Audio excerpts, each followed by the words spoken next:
Living from the end. What exactly did Neville Goddard mean from when he would say, live from the end? You must live from the end.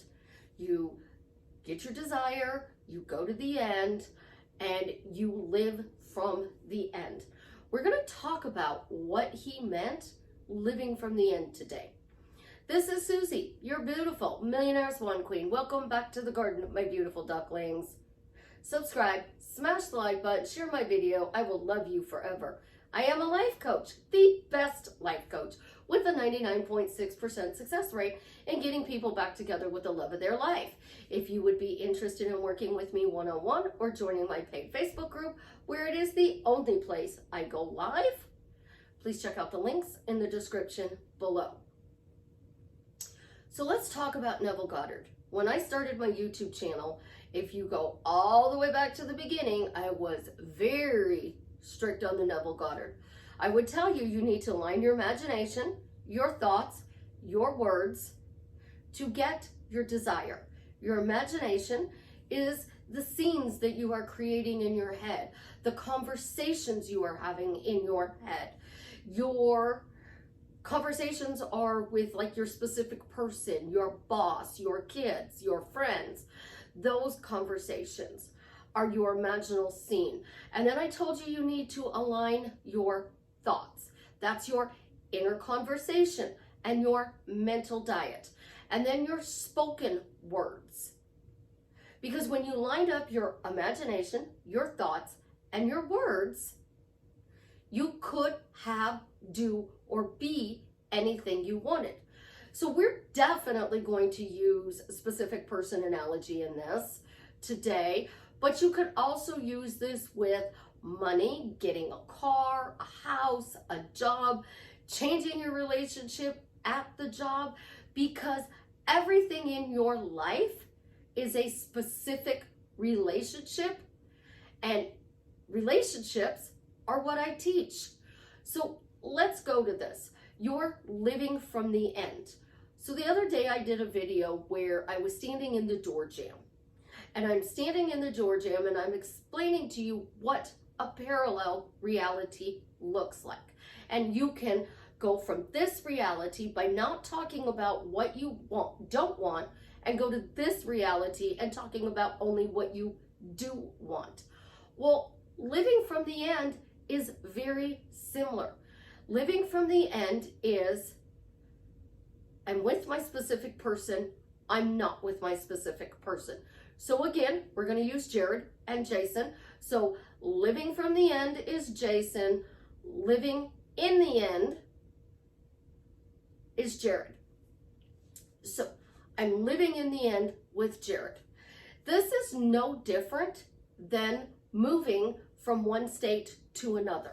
So to go from living in the end with Jared, and I do not have my relationship, to living from the end, and I have my relationship with Jason. What do I got to do? According to Neville, we change states. So we're going to go and we're going to talk about something really deeply personal. Saturday is the second anniversary of the assault. So 2 years ago, on March 6th, I was assaulted. And I went through a very tough time. Afraid to leave my apartment, go out by myself, couldn't function. So I was living in the end of terror. I wanted to move to the state of living from the end, where it was okay to go back to living my life. I actually did this in about 4 hours. It took months of toxic thoughts, trauma thoughts, what if things go wrong thoughts.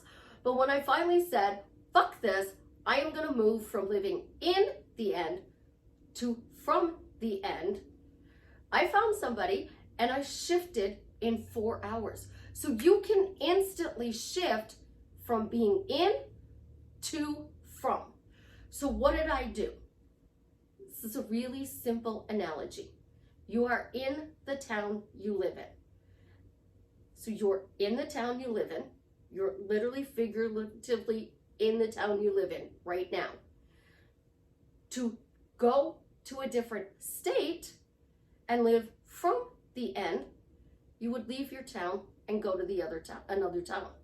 So I live in Missouri, the show me state. So I'm going to show you. So on this side, I'm in my town. On this side, I'm in St. Louis. Now I'm only a few hours away from St. Louis. So I get in my car and I drive to St. Louis. So I'm in my town. I am getting in my Camaro. I'm mentally in my Camaro and I'm driving to St. Louis. And in St. Louis, there is the arch. So what do? I, in my mind, would create a imaginal scene that I am standing on the Mississippi River, the muddy Mississippi. I'm looking at the arch and I'm drinking a cup of coffee. Or I'm going to take advantage of drinking a cup of coffee. Or I could imagine that I'm in my car, I'm not drinking my first cup of the day. I'm not drinking my coffee. I'm driving and there's a cup of coffee sitting there in my cup holder as I'm driving my beautiful Camaro to St. Louis. So I am sitting here in my imagination and I'm driving. I'm not actually driving, but I'm feeling the leather of my seats. It's a little chilly this morning, so I turn on my heated seats. I would be feeling the heat from my heated seats. It would be warming up my backside. Be really awesome, wouldn't it? I'm driving and I reach over. I'm driving and my cup holder is here. I reach over, I pick up my cup of coffee, and I'm driving.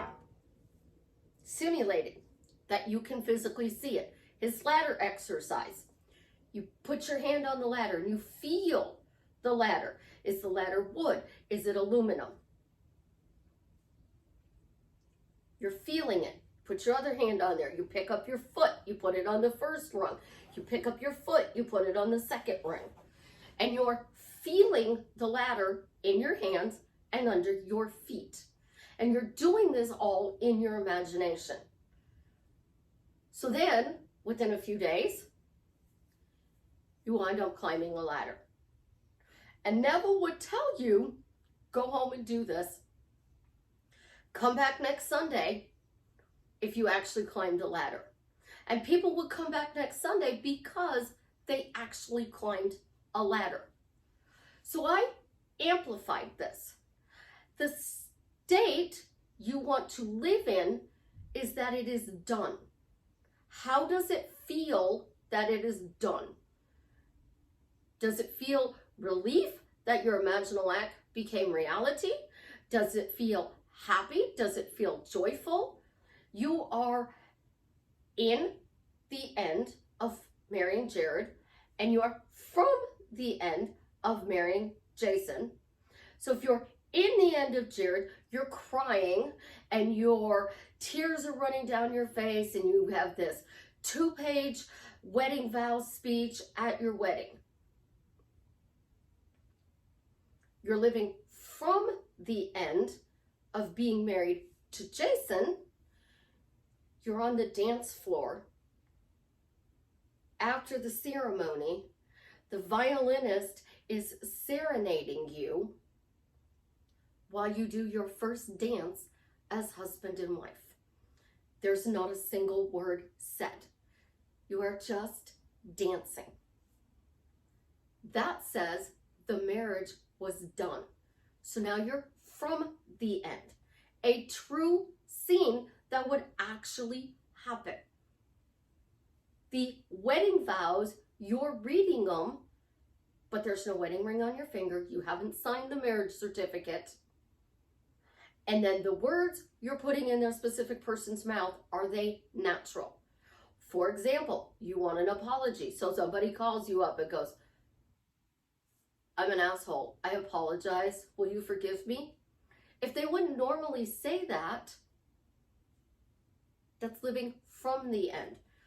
If you're using their specific words and you living from, that apology is in the end. From the end, you would use their words. And the words that the person would use would be like, you know, I'm an asshole. I need your help. They're not actually going to apologize. They're going to say, you know, I'm an asshole and I need your help. You're like, and then you're going to say, you're not going to apologize? And they're going to say, no, why would I apologize when you know I'm an asshole and I'm going to do it again? Think about it. If they're going to do it again, an apology doesn't mean anything. So you have to go from this state to this state according to Neville. Well, it became too complicated for my clients to figure out how to shift from this state to this state, because it was no different than going from Missouri to Illinois. So now I'm going to leave my town and I'm going to go to Illinois. I'm going to go home to Chicago and I'm going to be sitting at Jeans and Jude's hot dogs, but I'm not actually ever going to sit because Jeans and Jude's does not have chairs. I'd be standing. And if I ate in the restaurant, I'd be standing at the counter. Otherwise, I would go to my car and I would take it to wherever I was going. The park, the hotel room, a friend's house. And I would eat it. That is from. So I'm sitting in my car, in my Camaro, with Jason, who's driving. Well, Jason's driving. And I go into Jeans and Jude's, I get our hot dogs, I come out, I hand him his hot dog, we're sitting in the car, he's over there, I'm over here. Open up my hot dog and he goes, where's the ketchup? Jeans and Jude's doesn't have ketchup, babe. That's why there's ketchup in my purse, because I know you like ketchup on your hot dogs. From, I already prepared to have the ketchup. So you want to move from one state to another state. You live in different countries. You live in California and your SP's in New York. You're on one side of Missouri, your SP's in St. Louis. You have to shift. And it was too complicated for people to shift the states. It's why people are so screwed up with energy and vortex and vibrations. So you have to shift your state, raise your energy, get into a vortex. You have to be high vibing. How do you do that? Well, you leave Missouri and you cross into Kansas. You leave Missouri, you go into Arkansas. You leave into Missouri, you go to Iowa. You leave Missouri, you go to Illinois, or you go to Kentucky. I also think we touched Tennessee. Which state do you want to go to? So let's change the story, because it's a lot easier than your state. So in the story, I am talking about, I want to go to St. Louis. I want to go to St. Louis. I want to go to St. Louis with my specific person. I want to go to St. Louis with my specific person. I want to go to St. Louis with my specific person. Well, wanting isn't being. So I'm wanting to go to St. Louis. So I'm being in St. Louis. So, Jared, I want to go to St. Louis. Jared, I want to go to St. Louis. Jared, I want to go to St. Louis. From, Jason, a trip to St. Louis would be absolutely amazing. I have hotel rooms booked for March 17th, 18th, and 19th. I've booked the hotel. I've had an imaginal scene. Jason, let's go to St. Louis. I booked hotel rooms for the 17th, 18th, and 19th.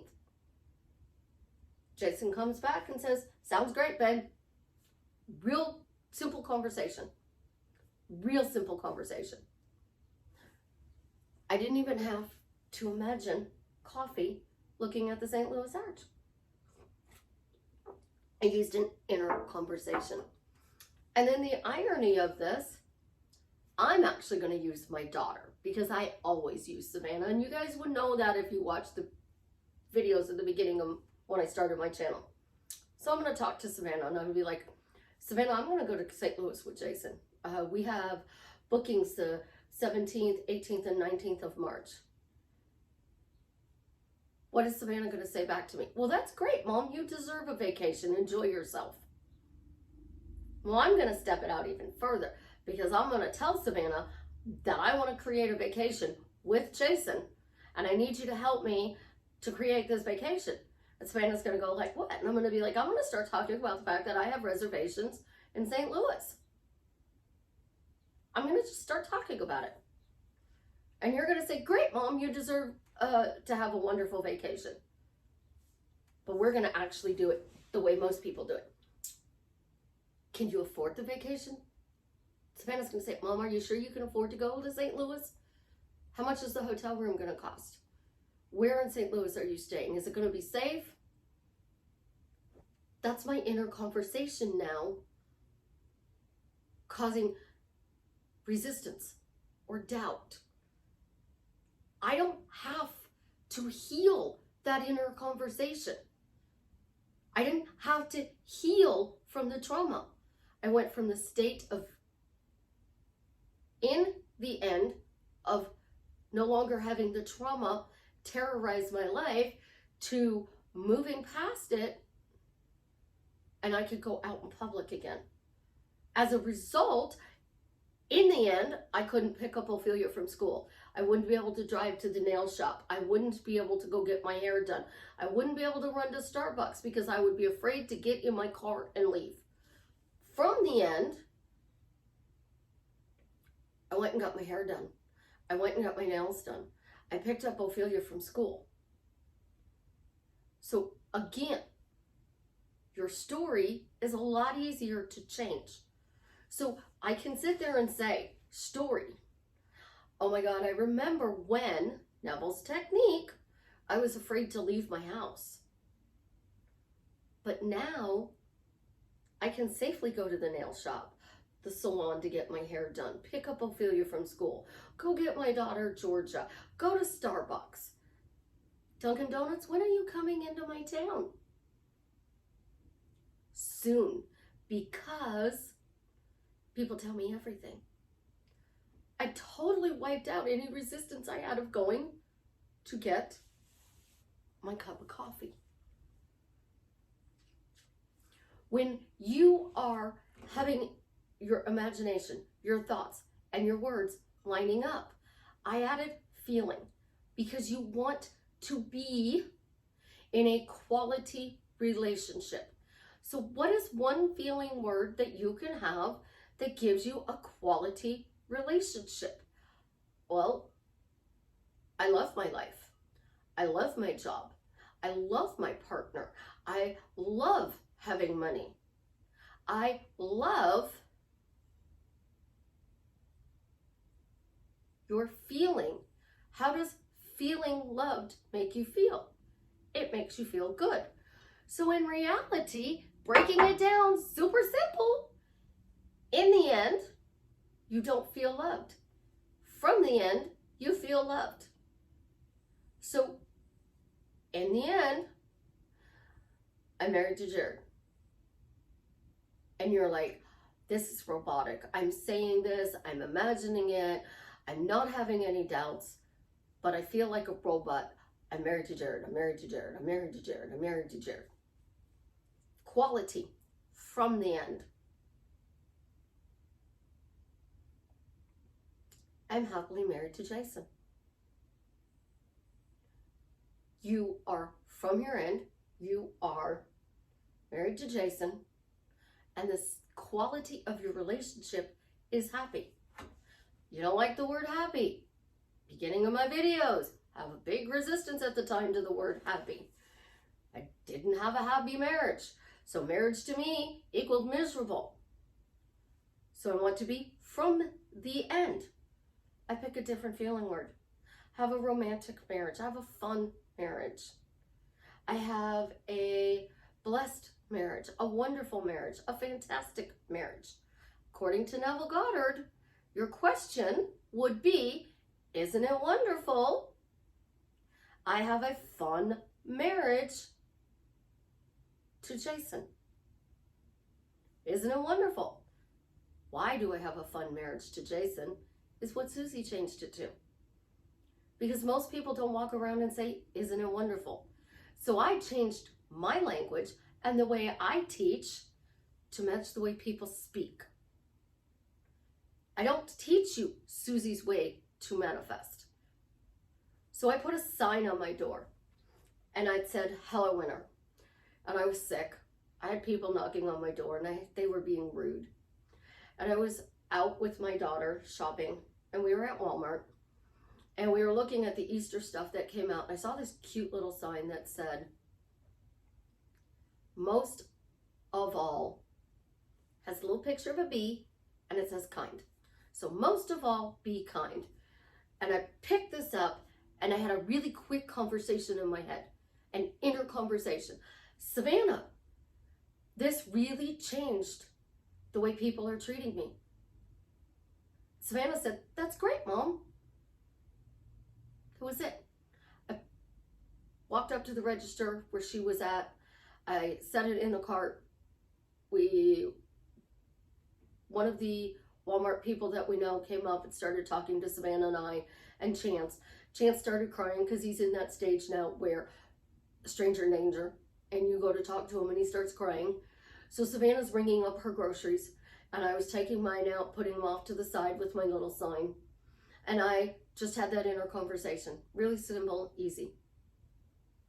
Savannah's ringing it up, no big deal. I was talking to the Walmart person, calming Chance down. I turn around and I see that my groceries are off the thing and she's grabbing a card to pay for the thing. I said, picked up my sign. I said, you forgot this. She goes, are you paying for this? I said, no, I'm paying for it. She goes, you want me to pay for it? I said, no, I'm paying for this. I just thought you forgot to ring it up because those were my groceries. She goes, oh, I'm getting your groceries, but you can pay for your sign. That wasn't my inner conversation with her. I wasn't even angry or upset or frustrated. So we came home. We brought the stuff in. Some of the stuff went downstairs. So we went to her apartment first. We were down there for a little bit. Then we came upstairs. And I opened up the door. I took off my Hello Winter sign. I set it on the table. I took my most of all be kind sign and I hung it up on my door immediately. I took my keys out of the door. I closed the door. That was it. Within 5 minutes of being in my apartment, I got a text from somebody who's normally nasty and rude. And it was just a factual text. And I'm like, yay, my sign worked. Savannah was in the other end of the apartment. I walked to the other end of the apartment and I told Savannah what I had in my inner conversation. I said, the sign worked. People are being kind. She said, that's great, Mom. 5 minutes. It shifted from hanging it on the door. 5 minutes. But it was really about 45 minutes from leaving Walmart to actually getting to my apartment and that text message. States, stories, vibrations, vortexes, energy, whatever you want to call it, can be shifted like that. But we have to stop living in the end and telling the stories we don't want, because those stories keep you from here. So this is, you're crossing the state line, you're leaving Missouri, and your destination is Chicago. So you have to go north to get to Chicago, but you're heading south. You're going to go to Arkansas. You're not going to get to Chicago. And every time you talk about the situation and how it's not working, instead of going to Chicago, you're going to Arkansas. Because you're going in the opposite direction. So what Neville was saying is your inner conversation and your mental diet is keeping you from going in the opposite direction. I found ways to simplify it. I added the feeling, which is my own touch. Yes, he said feeling is the secret, but did he tell you what the feeling was? Not that I ever read. Think about how you are creating your reality. It's the same thing. You're in a parallel reality of everything you don't want, and you're moving to a parallel reality of everything you want, you have to stop. So you're still having inner conversations, because even though I only have 15 thoughts a day, my mind still talks.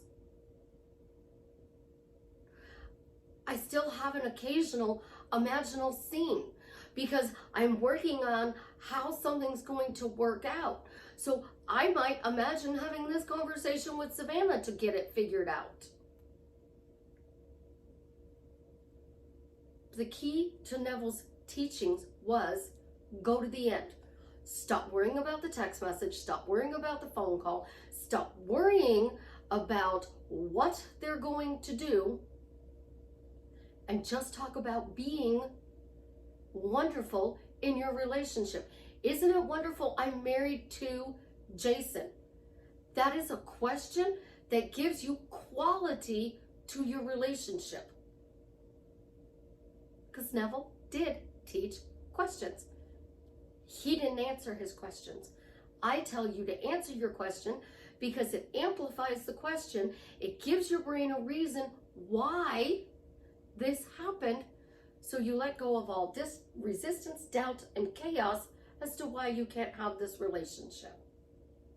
I simplified it into my own techniques from years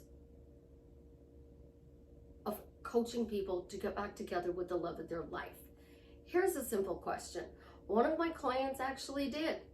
She would vent, she would rant, she would rave, she would bawl. And then she would keep asking me if she was still going to get what she wanted. And she got what she wanted. Because even though she was upset, she was in the state of being upset, in the end, the question would move her from the end.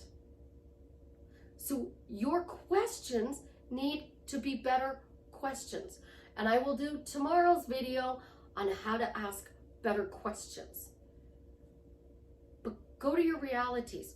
Go in and from. And you will notice that this in between is because you're partially in this one, you're partially in that one. You will not let go of one and fully step into the other.